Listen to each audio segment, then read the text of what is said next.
Hoje eu quero falar para você sobre a Lei Anticrime, como é conhecida a Lei 13.964 de 2019, que entrou em vigor agora no dia 23 de janeiro de 2020 e modificou diversas leis, como o Código Penal, o de Processo Penal, dentre outras legislações especiais, como a Lei de Execução Penal, a Lei de Crimes Hediondos, o Estatuto do Desarmamento, a Lei de Drogas, dentre várias outras, no total de 17. Todas essas leis sofreram significativas modificações práticas que vão interferir diretamente no seu dia a dia forense. E é por isso que é tão importante ficar por dentro de tudo aquilo que foi mudado e acrescentado. Para te trazer um panorama geral, no Código Penal houve a ampliação da legítima defesa, a alteração na execução da pena de multa, o aumento no tempo máximo de duração da pena privativa de liberdade, o aumento dos requisitos para o livramento condicional, novos efeitos da condenação e assim por diante. Já no Código de Processo Penal, nós temos a criação do juiz das garantias, modificação do procedimento para o arquivamento de inquéritos policiais, alteração quanto às medidas assecuratórias, criação da cadeia de custódia, alterações quanto às medidas cautelares, dentre outras importantes questões. E na Lei de Execução Penal, regulamentaram a identificação do perfil genético e o regime disciplinar diferenciado. Criaram novas hipóteses de falta grave, novos requisitos para progressão de regime e limitaram a saída temporária. Já no caso da Lei de Crimes Hediondos, nós tivemos o aumento do rol dos crimes considerados hediondos, como no caso do roubo majorado pelo emprego de arma de fogo e o furto qualificado pelo emprego de explosivo. Essas são apenas algumas das várias mudanças ocorridas e que nós abordaremos algumas delas durante essa aula. O meu objetivo com a aula de hoje é trazer os principais aspectos da lei, aquilo que de mais positivo e de mais negativo eu vi nas mudanças. De uma forma geral, os pontos mais positivos da lei dizem respeito ao artigo 171 do Código Penal sobre a necessidade de representação da vítima no crime de estelionato. Por se tratar de um crime patrimonial sem violência ou grave ameaça, nada mais justo do que deixar a cargo da vítima a decisão de representar ou não.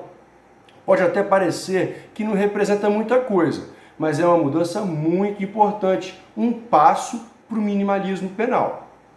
Um outro ponto interessante agora no Código de Processo Penal é a previsão expressa de que o nosso sistema processual é acusatório, conforme artigo 3º-A.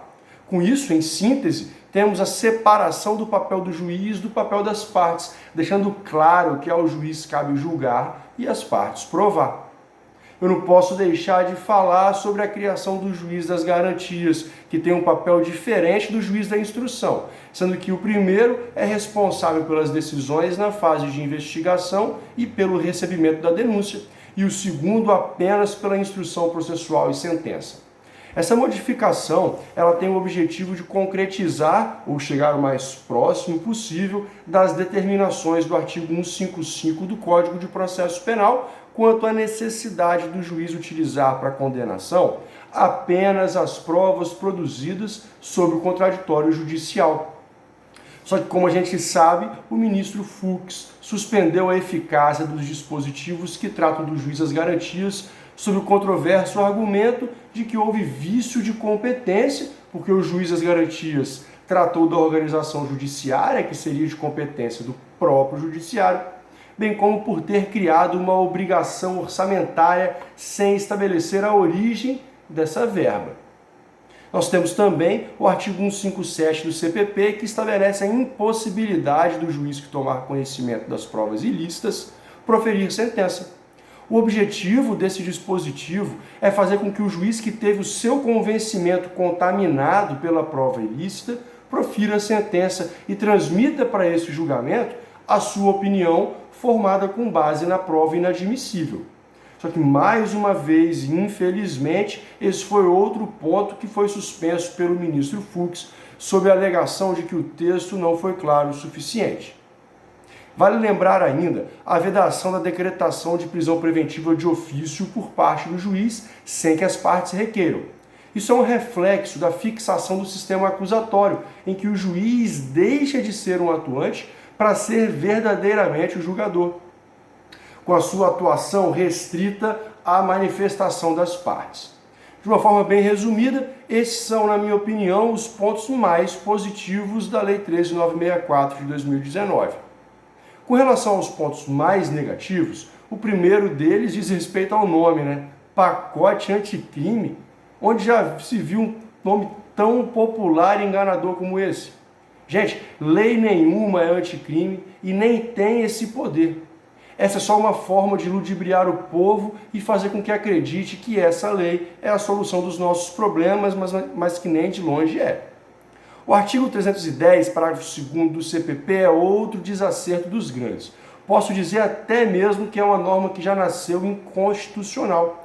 Esse dispositivo ele diz que não será possível conceder liberdade provisória nos casos de prisão em flagrante, quando o agente for reincidente, integrar a organização criminosa ou portar arma de fogo de uso restrito.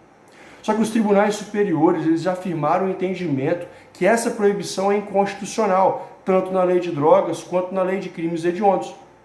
Por isso, eu acho que é uma questão de tempo para que seja declarada a inconstitucionalidade desse dispositivo.